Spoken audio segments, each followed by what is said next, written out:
Hello everybody, welcome back to our YouTube channel. Today in this video I am talking about Amazon.com stock. In this video we talk about stock pros and cons and technical analysis and latest news about it.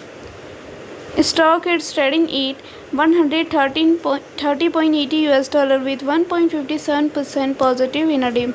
We can easily see stock was volatile for a day. The volume of stock was recently at all-time high. So the fundamental stock is much pretty better than other penny stock. Before buying and selling the stock, please consult your financial advisor. Today's video is done.